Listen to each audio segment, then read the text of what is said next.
चलिए तो मेरे दोस्तों, आज हम लीवर के बारे में जानते हैं। हमारे लीवर में होने वाली बीमारियों और होम्योपैथिक उपचार के बारे में आज हम आप लोगों को बताने जा रहे हैं। चूँकि यह एक डिमांड कृष्ण कुमार जी का था, जो थोड़ा विलम्ब से उनकी डिमांड मैं शुरू कर रहा हूँ। व्यस्तता के चलते बीच में थोड़ा विलम्ब हो गया। कृष्ण कुमार जी का यह तगादा था कि लीवर के बारे में आपके कोई भी वीडियो नहीं है, तो आज ये उनकी शिकायत में दूर कर देता हूँ। तो चलते हैं, लीवर के बारे में हम जानते हैं। लीवर हमारे शरीर का largest gland and largest chemical factory है। लीवर हमारे शरीर का सबसे बड़ी ग्रंथि और सबसे बड़ी रासायनिक फैक्ट्री है। अब ये कितना महत्वपूर्ण है हमारे शरीर के लिए, बस इसी वाक्य से हम समझ सकते हैं कि यह एक केमिकल फैक्ट्री भी है, यह एक ग्लैंड्स भी है। और सीधे हम चलेंगे लीवर में होने वाली बीमारियों और उपचार के बारे में, और कुछ इसके फंक्शन के बारे में भी थोड़ी सी जानकारी मैं देना उचित समझता हूँ। लीवर हमारा क्यों, कैसे महत्वपूर्ण है, शॉर्ट में जानिए कि लीवर हमारा एक बाइल तैयार करता है, और वो भी शरीर से जो वेस्टेज होने वाले आरबीसी होते हैं उन्हीं को ये बाइल में कन्वर्ट करता है, जो हमारे पाचन क्रिया के लिए अति महत्वपूर्ण होता है। उसके बगैर हमारी पाचन क्रिया संभव ही नहीं। तो ये एक लाइन में समझ जाइए कि ये कितना महत्वपूर्ण अंग है। ये बाइल का प्रोडक्शन करता है, और इसी का एक एसोसिएट अंग है जो हमारा पित्ताशय गॉल ब्लैडर, उसमें जाकर के बाइल एकत्र होता है, और ये बाइल लीवर हमारा तैयार कर लेता है। जो आरबीसी डिस्ट्रॉयड होने के कगार पर पहुंच जाते हैं उनको ये कलेक्ट करके और बाइल में तब्दील कर लेता है। यहाँ ब्लड में रन कर रहे टॉक्सिक पदार्थों को ये ब्रेक डाउन करता है। तो आप इस प्रकार देखते हैं कि एक तरफ जहाँ ये इसीलिए इसको केमिकल फैक्ट्री भी कहा गया है कि अपनी रासायनिक प्रतिक्रियाओं के बनिस्पत ये बाइल का निर्माण कर लेता है, टॉक्सिक पदार्थों को ब्रेक डाउन करता है, मतलब ब्लड का एक तरह से परिशोधन भी करता है, और फिर पाचन के लिए आवश्यक ये बाइल भी तैयार कर लेता है। तो इस प्रकार हम देखते हैं कि इसके कितने महत्वपूर्ण कार्य हैं। ये हमारे मेटाबॉलिक सिस्टम को भी काफ़ी मदद पहुंचाता है, और इस पर बहुत लंबा लेक्चर हो जाएगा, उसके एनाटॉमी की तरफ जाएंगे, सीधे आते हैं इसमें होने वाली बीमारियों के बारे में। तो इसमें एक आम बीमारी है जिसे जॉन्डिस के नाम से हम लोग जानते हैं, पीलिया। ये आम बीमारी है, और इसके सिम्टम्स आते हैं जब किसी को जॉन्डिस होता है। तो शुरुआती के सिम्टम होते हैं कि उसको बहुत ज़्यादा सुस्ती और नींद आती है, पिंडलियों में थकान और ऐंठन महसूस होता है, धीरे धीरे आंखें पीली होने लगती हैं, पेशाब पीले होने लगते हैं, बुखार कंटिन्यूअस बना रहता है।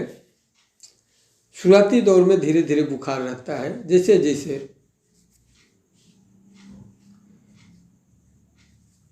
पीलिया बढ़ती जाती है वैसे वैसे बुखार तेज होते जाता है। इसकी फिजिकल पहचान होती है आंख देखकर, पेशाब और सिम्टम्स जो है हमारा जो सुस्ती रहना, नींद खुल जाने के बाद भी आंखें खोलने का मन नहीं करना, और पैथोलॉजिकल इसका टेस्ट ब्लड में उपस्थित हमारा जो बाइल होता है जिसे हम बिलिरुबिन कहते हैं, जिसे लीवर खुद प्रोडक्ट करता है, तो उस बिलिरुबिन की मात्रा जो है ब्लड में बढ़ जाती है और तब ये पुष्टि होती है कि अमुक व्यक्ति को जॉन्डिस हो गया है। अब जब जॉन्डिस हो गया, इसके बाद और भी लीवर में हमारी बीमारियां होती हैं। लीवर सिरोसिस हो जाता है, लीवर कैंसर होता है, लीवर में पानी हो जाता है, लीवर इनलार्ज हो जाता है।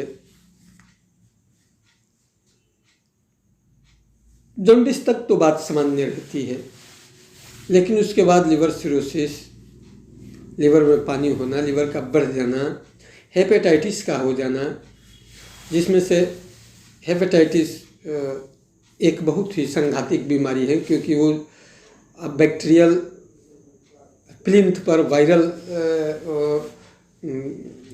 जो अपना मकान खड़ा करते हैं, तो वो इसलिए बहुत संघातिक हो जाती है और उसमें बहुत एक्सपर्ट चिकित्सक की ज़रूरत होती है। अपवाद स्वरूप ये कहीं हजारों लाखों में ऐसा केस मिलता है कि लीवर के ऊपर भी स्टोन बनने के केस मिल जाते हैं। अमूमन ये गॉल ब्लैडर में मिलते हैं, लेकिन अपवाद स्वरूप ये मिलते हैं। जैसे मुझे ही 2-3 महीना पहले एक पेशेंट मिला था, और मैं बता देता हूँ कि उसका जो अल्ट्रासाउंड रिपोर्ट था उसमें ये लिखा था, echogenic foci with posterior acoustic shadow seen in artery lobe of liver, likely hepatic calcification। तो ये अपवाद नहीं होता है, लेकिन कभी कभी ऐसे भी केस मिल जाते हैं। अब हम चलते हैं इलाज की तरफ। जॉन्डिस तक बात सामान्य है, और कोई भी ऐसी दवा बताना जो है वो ज़्यादाती है कि फलाना मेडिसिन दे देने से वो ठीक हो जाएगा। पेशेंट को एक कुशल चिकित्सक की देखरेख में ही इलाज करानी चाहिए। और थोड़ा सा मैं बीच में आ रहा हूँ अपनी पैथी पर। ये मैंने बताया जो एलोपैथी व्यू से, होम्योपैथी व्यू से जो है ये जॉन्डिस एक सोरिक मियाज्म की बीमारी है, और इसमें एंटीसोरिक मेडिसिन दी जाती है, जिससे कि पेशेंट हमारा तेज़ी से ठीक होता है। लेकिन जैसे जॉन्डिस सिरोसिस में बदलता है, लीवर इनलार्ज होने लगता है, लीवर में पानी भरने लगता है, स्टोन बनने लगता है, कैंसर बनने लगता है, तब ये मल्टीपल मियाज्म की बीमारी हो जाती है। और ये सोरा, सिफिलिस, साइकोसिस तीनों मियाज्म उसमें इंक्लूड पाए जाते हैं। इसलिए उस कंडीशन में फिर केवल सोरिक मियाज्म की मेडिसिन से काम नहीं चलती। फिर भी मैं आपको बताते चलूं कि जॉन्डिस तक की मान्यता प्राप्त दवाएं हैं हमारे पास, कालमेग्यू और चेलोडोनियम 30। लेकिन किसी भी चिकित्सक को सिर्फ इन्हीं दवाओं पर निर्भर होकर के इलाज करना होम्योपैथ के खिलाफ है। होम्योपैथ फिलॉसफी, होम्योपैथ दर्शन के हिसाब से उस व्यक्ति का पूरी परीक्षण करना कि अन्य और कौन कौन से मियाज में उसके अंदर हैं, और उसकी धातुगत प्रकृति कैसी है, उसका मानसिक लक्षण क्या क्या है और उस मानसिक लक्षण के हिसाब से कौन सी दवा फिट बैठती है, इन चीज़ों को ध्यान दिए बगैर एक सफल होम्योपैथिक चिकित्सा नहीं की जा सकती। तो सफल होम्योपैथिक चिकित्सा के लिए पेशेंट के मानसिक लक्षणों को कलेक्ट करना होगा, उसके शारीरिक बनावट को कलेक्ट, उसकी रुचियों को, ये सारी चीज़ों को कलेक्ट करके मेरिट बनाकर और उसका इलाज करना होगा। बावजूद इसके अगर कहीं कुशल चिकित्सक नहीं है तब तक के लिए आप काल में और सेलुडोनियम पर काम चला सकते हैं और पेशेंट को एक कुशल चिकित्सक तक ले जाने के लिए आपको पूरी अवसर मिल जाएगा। इसके आगे आपको लिवर में पानी हो जाना, लिवर सिरोसिस हो जाना, लिवर कैंसर हो जाना, तो इसकी ये चूँकि मल्टीपल मियाज में आ जाता है और इसकी कोई एक दवा नहीं है जो बता देने से इलाज हो जाएगा। उसके संपूर्ण इलाज के लिए अगले वीडियो का इंतज़ार कीजिए या और आपके जो सवाल होंगे उन सवालों के जवाब के दरमियान जो है वो सारी चीज़ें स्पष्ट होती जाएंगी। तो ये आज हम लोगों का रहा लिवर के बारे में संक्षिप्त जानकारी, लिवर में होने वाली बीमारियां और उसका उस संक्षिप्त इलाज। लिवर में जैसे इन्फेक्शन हो आपको एक कुशल चिकित्सक की तलाश करनी होगी और एहतियातन आपको तैलीय पदार्थों को अवॉइड करना होगा, चर्बीदार भोजन को अवॉइड करना होगा। ये सारी चीज़ें जो तैलीय हैं, चर्बीदार हैं, इन चीज़ों को अवॉइड करना होगा। ये किसी भी पैथी में अवॉइड करना होता है और हमारी भी पैथी में अवॉइड करना होता है। इन दोनों चीज फास्ट फूड को अवॉइड करना होगा। तो आज हम लिवर के बारे में इतना ही बात करेंगे और बाकी की बातें अगले वीडियो में होंगी। और कृष्ण कुमार जी के कुछ और भी सवाल थे, काफ़ी दिन हो गए। हाँ, उनका एक सवाल था कि खाने के बाद गले में कफ बनना ये किस चीज़ की निशानी है। तो कृष्ण कुमार जी ये बताना कि ये किस चीज़ की निशानी है, ये थोड़ी ज़्यादती होगी बिना जांच के, लेकिन ये जान लें कि गले में कफ बनना ये गले में इन्फेक्शन की का लक्षण हो सकता है, गले में सोर थ्रोट में स्वेलिंग का लक्षण हो सकता है, हमारे लंग्स में इन्फेक्शन का लक्षण हो सकता है, हमारे लिवर में भी इन्फेक्शन का हो सकता है, हमारे इंटेस्टाइन में भी अगर इंटेस्टाइन का भी अगर नज़ला हो जाए तब भी ऐसा होता है। तो एक कारण बताना जो है वो एक चिकित्सकीय दर्शन के हिसाब से वो ज़्यादा होगा। एक इनका और भी सवाल है कि कोरोना के इंजेक्शन के बारे में उन्होंने पूछा है कि क्या लेना उचित है कि नहीं। पहली तो बात है कि ये सवाल ही जो है अब पूछने लायक नहीं है, क्योंकि जब सरकार इसको आवश्यक कर दी तो आपको लेना ही लेना है कोरोना का इंजेक्शन। आपका सवाल ये होना चाहिए कि कोरोना का इंजेक्शन लेने के बाद भी अगर तबीयत बिगड़ती है तो होम्योपैथी इलाज है कि नहीं।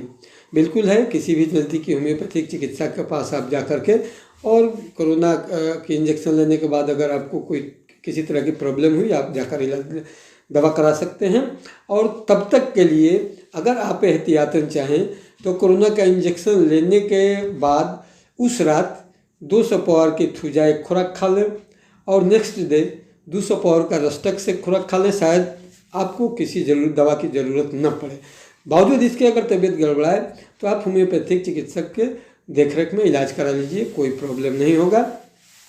और फिर हम आज इतना ही, अगले वीडियो में मिलेंगे।